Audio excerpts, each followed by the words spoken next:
Samlim. Okay, I don't mean lava. To know about Sunian Comedy, down we get the outfit there, Diamond Silk, Manita, and your blue Kovare. You need to know Sunian Comedy got hollow like there, Generate. Jamai, me, Yote, Jamai Toko PCD would not in it, Mesa Pagini. Any Yariga Pare, so Generate, Machine Mapi, Lunai Atua, the bar was in the Tolo Tare, Jamai. PCD. But generally, ain't don't go Nima, generally do nine at go, machine making look at it, PCD, Dara, general Sudan could get a like there, the fruit clean land of Korea, fruit clean as a generally that the Janky go, then she the day, fruit clean at it, to your PCD Sabo Masoni, the Bawa organic PCD, PCD Sarah, general Jama, Pinade, Patinia body. အပြင်ဘက်ကနေရောက်လာတဲ့ဘက်တီးရီးယားပိုးတွေကို60နဲ့900ခိုင်နှုန်းတန့်ရှင်းအလုပ်လုပ်ပြီးတယ်ဒါကတော့ for cleaner ဒါတနည်းအားဖြင့်ပြောမယ်ဆိုရင် extra group တွေကနေဒါနံပါတ်3အုပ်စုဖြစ်တယ်နံပါတ်1ဒါကြတော့ကျွန်တော်တို့ဗာနဲ့အလားတူတဲ့ကျွန်တော်တို့ဒါက washing clean down ကျွန်တော်တို့အိမ်မှာဆိုရင်စာပိတာပကံတွေဇွန်းတွေအိုးတွေခွင့်ရောက်တွေကိုတန့်ရှင်းလုပ်ပြီးတယ်သူမှဆိုရင်ဘက်တီးရီးယားပိုးတွေကို ကင်းစင်ပေးတာကတော့60နဲ့9တမ900ခိုင်နှုန်းကိုကျွန်တော်အာမခံတယ်။ဘာကြောင့်လဲဆိုတော့ကျွန်တော်ပစ္စည်းတွေကတော့တဘာဝ organic စစ်စစ်တွေနဲ့ပြုလုပ်ထားဖြစ်တဲ့ကြောင့်ဒါကိုကျွန်တော်ဒီနေ့မိတ်ဆက်ပေးမယ်။နောက်တစ်ခုကတော့စူလီယာကုမ္ပဏီမှာမရှိမဖြစ်လိုအပ်တဲ့ extra watt စက်ပြပုံဖြစ်တယ်။သူမှဆိုရင်တဘာဝအသီးနှံကဖော်ဆက်ထားတဲ့အောက်ဆီဂျင်ရဲ့ enzyme တက်ရပါတယ်။အောက်ဆီဂျင်နဲ့ enzyme တက်ဟာဆိုရင်ကျွန်တော်တို့အဝိရှော်လို့ရှိရင်အဝိမှာပါလာတဲ့ပုံမှန်တော့၎င်းအညစ်အကြေးတော့၎င်း နှစ်ရှည်လာများဖြစ်နေတဲ့အမြင့်ကြီးတော်တကောင်ကျွန်တော်တို့စိတ်နားမယ်ဆိုရင်အင်ဇန်တက်ကနေတော့အလွတ်လွတ်ပြီးတယ်69ရက်ခိုင်တော့လုပ်ပြီးအောက်ဆီဂျင်တက်ကကျွန်တော်ဘာတွေကောင်းစီလဲဆိုတော့ကျွန်တော်တို့အဝိစားတွေကိုမကြီးသွားအောင်ပေါ့နော်မကြီးသွားအောင်မဆွေးမြေ့သွားအောင်ဆိုတော့ထိမ့်သိမ့်ပြီးတဲ့တဘာဝတက်ပစ္စည်းတွေပါတယ်ဒါတွေကိုကျွန်တော်တို့ဗမာအသုံးပြုလို့ရတယ်ကျွန်တော်တို့အိမ်မှာဆိုရင်အဝိရှော်ရုံတွေမကပဲတဲ့ကျွန်တော်စိုက်ပျိုးရေးတွေမှာလည်းအသုံးပြုလို့ရတယ်ဒါကိုကျွန်တော်ဒီနေ့စိုက်ပျိုးရေးမှာအသုံးပြုတဲ့နည်းကိုကျွန်တော်ဒီနေ့လက်တွေ့ပြပေးမယ်နော် ဘာနဲ့စပြမလဲဆိုတော့ကျွန်တော်ဒီဘက်လေးကြည့်ကြရအောင်ကျွန်တော်ရဲ့ဘယ်လိုပုံစံမျိုးနဲ့ပဲပစ္စည်းတွေကိုတုံးနေတချို့ဆိုရင်စိုက်ပျိုးရေးအခုခေတ်ကစိုက်ပျိုးရေးဒီပညာခင်စိုက်ပျိုးရေးဒီပညာခင်ဖြစ်တဲ့ကြောင့်ကျွန်တော်တို့စိုက်ပျိုးရေးမှာတုံးတဲ့ပစ္စည်းတွေရန်အားလုံးဒီ organic ပိုင်းပါမယ်အပါချင်းလည်းမပါဘူးနံပါတ်1နံပါတ်2ကျတော့ကျွန်တော်တို့ပိုးသက်စေးတွေတုံးကြတဲ့နေရာတွေအများကြီးရှိကြတယ် ပိုးသက်စေးအများဆုံးတုံးတဲ့နေရာဒေသမှာထွက်တဲ့အသီးနှံတွေဆိုရင်လူတွေအတွက်ကို side effect လို့ခေါ်တဲ့ဘေးထွက်ဆိုးကျိုးတွေဖြစ်ကြတယ်နံပါတ်1နံပါတ်2ကကျွန်တော်တို့ဒီဘေးထွက်ဆိုးကျိုးတွေနဲ့ဖြစ်လာတဲ့အရာတွေဆိုရင်လူတွေကစားပါတောက်ပါများလာလို့ရှိရင်ကင်ဆာနဲ့ပတ်သက်တဲ့ယောဂတွေလည်းဖြစ်စေတတ်တယ်ဒါကတော့ကျွန်တော်တို့အသီးအနှံတွေရဲ့နောက်ဆက်တွဲမှာပါလာတဲ့ဓာတုဗေဒစီဝါးတွေရဲ့ဘေးထွက်ဆိုးကျိုးပေါ့နော်ဒါကြောင့်မို့ကျွန်တော်တို့ဇူမီယန်ကုမ္ပဏီမှာထုတ်လုပ်လိုက်တဲ့ဒီ organic ပစ္စည်းတွေကိုကျွန်တော်ဒီနေ့လက်တွေ့ပြပေးခြင်းပါတယ် Okay ကျွန်တော်မိသားစုတွေနိုင်နေကလည်းတစ်ချက်ကြည့်ထားလို့ရတယ်နော်ဒါကတော့ကျွန်တော်တို့ Junior Company ကထုတ်လုပ်လိုက်တယ်ဒါကတော့ကျွန်တော်ခုနပြောတဲ့ from cleaner ဒါက from cleaner ဆိုတော့ကျွန်တော်တို့ဒါကကျမ်းပြင်မှာတန့်ရှင်းလုပ်တဲ့ကျန်းတိုက်စီအဲ့ဒီကျန်းတိုက်စီကဘာကိုအကောင်းစေလဲကြည့်ကြရအောင်ဒါကကျွန်တော်တို့အိမ်မှာတုံးတဲ့ဟန်ကွက်တွေပေါ့ဒါကိုကျွန်တော်ကျန်းတိုက်တဲ့သဘောတရားကိုကြည့်ကြရအောင်နောက်တော့ဆိုကျွန်တော်တို့ကျန်းတိုက်စီမတုံးခင်မှာကျွန်တော်ဘာတွေလုပ်ကြည့်မလဲဆိုတော့ဒီအနေနဲ့ချက်ကြည့်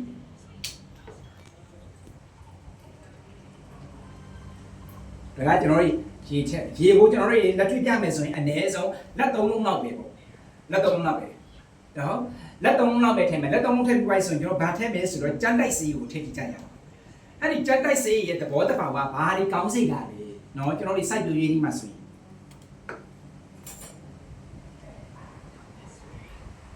ဥပမာပေါ့ကျွန်တော်ကြမ်းတိုက်စေးကိုထည့်တဲ့ခါကျရင်အများကြီးထည့်စီရမလို့เนาะ ဒါလက်တွေ့ပြတာဖြစ်တဲ့ကြောင့်ဇုံးမှာကျွန်တော်တို့ထက်ပုံထက်ဒီပုံစံထက်ကြည့်တယ်ဒါကျန်တိုက်စကြီးထိတ်တာကျန်တိုက်စကြီးထိတ်ပြီးလို့ချင်းကျွန်တော်တို့ကျန်တိုက်စကြီးကိုဘယ်မှာသုံးနိုင်ဆိုလေဒီ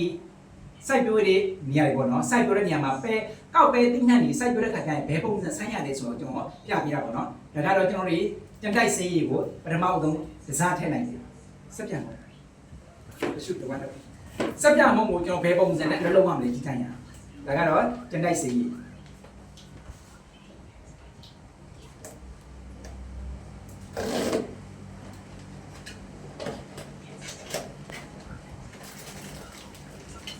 Okay ဒီကျန်တိုက်စီကိုကျွန်တော်ထည့်လိုက်တဲ့ခါကျတော့ချင်းကျန်တိုက်စီမှာပါတယ်အနံ့အသက်ဟာဆိုရင်ကျွန်တော်တို့ဘေးရွက်ဆိုကြလုံးဝမရှိဘူး organic စစ်စစ်ပဲအပြင်မှာဝယ်တဲ့ကျန်တိုက်စီတွေအားလုံးတွေလူတွေရှူလို့မရကြဘူး ရှူလာတဲ့သူ့မှာဆိုရင်ကျွန်တော်တို့ organic မဟုတ်တဲ့အတွက်ကြောင့်လူတွေကို side effect ဖြစ်စေတယ်ဘေးထွက်ဆိုးလို့အများကြီးပါကြတယ်ပါလားမဟုတ်လားပါတယ်ကျွန်တော်တို့ဘာကြောင့်လဲဆိုအပြင်မှာပါတဲ့ကျန်းတိုက်စီကသူကနေတော့ immediate မောက်ကွာကျွန်တော်ရှူချိုက်လိုက်တဲ့ခါကျရင်လူရဲ့အဆုပ်ကိုပါထိစေတဲ့အရာတွေထည့်ထားတယ်ဒါကတော့ချိုးရောင်းအဝယ်တွေဒီမှာတွေပဲသိကြတယ်ပေါ့နော်ဒါကတော့ဇူလင်ကထည့်ထားတယ်ကျွန်တော်တို့ front cleaner ဒါကတော့ကျန်းတိုက်စီဖြစ်ပါတယ်ဟောမှဒီဝေးနေနော်ဒါကိုကျွန်တော်တို့ဘယ်လိုသုံးလာလဲ site တိုးလေးမှာကြည့်ကြရအောင် site တိုးလေးမှာသုံးတဲ့ခါကျရင်ကျွန်တော်တို့ဒါကလေခွက်ကိုလေခွက်ထဲမှာဆိုရင်ကျွန်တော်တို့လေခွက်ကိုဖြန်းလိုက်တဲ့သဘောတရားပဲဒါကလေခွက်ကိုဖြန်းလိုက်တယ်ဖြန်းပြီးသွားတဲ့ခါကျရင်ကျွန်တော်တို့လေခွက်ကိုဖြန်းပြီးသွားတဲ့ခါကျသူ့ရဲ့သဘောတဘာဝကရေစီးလွှာတွေကိုပွားစေသူ့မှာပါလာတဲ့အောက်ဆီဂျင်နဲ့အင်ဆိုင်ဒက်ကကျွန်တော်မြေစီးလွှာတွေကိုပွားစေတယ်ပွားသွားတာဖြစ်လို့ကြောင့်တချို့မြေကြီးတွေဆိုရင်မြေကြီးတွေကမြေကြီးမာတွေရှိကြတယ်တချို့မြေဆိုမြေကြီးခဲမာတွေရှိကြတယ်အဲ့ဒီအရာတွေကမာခဲမယ်ဆိုရင်သူ့ရဲ့အဲ့ဒီမြေမာတွေကိုဘာလုပ်ပြီးလဲဆိုတော့ကျွန်တော်တို့တစ်ချက်ကြည့်ကြရအောင်ပွားသွားတဲ့ဓာတ်ဖြစ်အောင်ဆိုတော့ကျွန်တော်တို့အင်ဆိုင်တက်ကိုထည့်ပြီးထားတယ်ဒါဆိုရင်တကတော့စက်ပြန်ပုံပထမဦးဆုံးကျွန်တော်တို့လဲမှာအရင်ဆုံးဖြန်းလိုက်တဲ့သဘောတရားပဲဖြန်းလိုက်တဲ့ခါကျလို့ရှိရင်ကျွန်တော်တို့ဖြန်းပြီးသွားတဲ့ခါကျရင်သူ့လည်းတူတူပဲကျန်တိုက်စီကိုလည်းကျွန်တော်တို့စက်ပြန်ပုံနဲ့ရောပြီးတော့ဖြန်းလိုက်လို့ရှိရင်ဘာဖြစ်လာလဲဆိုတော့ကျွန်တော် site တိုးရေးပြီးနှံ့နေမှာအသီးအနှံ့တွေမှာတွေ့ကတ်နေတဲ့ဘက်တီးရီးယားပိုးတွေပိုးမွှားတွေအင်းဆက်တွေဆိုရင်ကျွန်တော်တို့တွေ့ကတ်မှုနှုန်းကနေပါစေဒီစက်ပြန်ပုံကိုကျွန်တော်အောက်ကိုဖြော်ပြီးတော့သူ့ရဲ့ဖြော်ရည်ကိုအောက်ကိုချလိုက်တဲ့သူကဘာတွေဖြစ်လာလဲဆိုတော့သူ့ကောင်းကျိုးကကျွန်တော်တို့ရေစီလွှာတွေကိုနုညံ့ပြီးတော့အောက်ဆီဂျင်တက်ကိုအပြည့်ဝပေးတယ်ဒါကတော့ကျွန်တော်ဖွင့်လိုက်တဲ့သဘောတရားပြီနော်ဒါဖြော်ပြီးမှကိုကြည့်ကြည့်တိုင်းဒါဆိုကျွန်တော်ကြည့်ကြရအောင်ကျွန်တော်အပင်းလေးကိုကျွန်တော်ပိုးသက်စီဖြန်းလာမပြောင်းလားပိုးသက်စီဖြန်းတယ်ကျွန်တော်ပိုးသက်စီဖြန်းတယ်ဆိုတော့ဘာကြောင့်ဖြန်းတာလ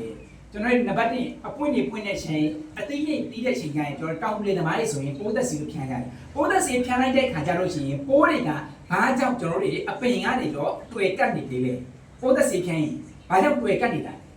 ပိုးသက်စီမှာပါလာတဲ့ကက်မီကယ်တို့ကတော့ဓာတုပေဓာတ်စီဝါတွေတကယ်လို့စိုးချိုးတွေပြင်းထန်နေမယ်ဆိုရင်အဲ့ဒီပိုးသက်စီကကတ်နိုင်သေးလားမကတ်နိုင်လို့တချို့ဆိုရင်ပိုးသက်စီဘလောက်ပဲဖြန်းဖြန်းကျွန်တော်ပိုးမသိတာရှိလားမရှိလားဒါကိုကျွန်တော်လက်တွေ့ပြတယ်ဒါကတော့ကျွန်တော်တို့ပိုးသက်စီကိုဖြန်းတာနဲ့မဖြန်းတာနဲ့ဘယ်လိုပွားလဲမင်းသိဘူး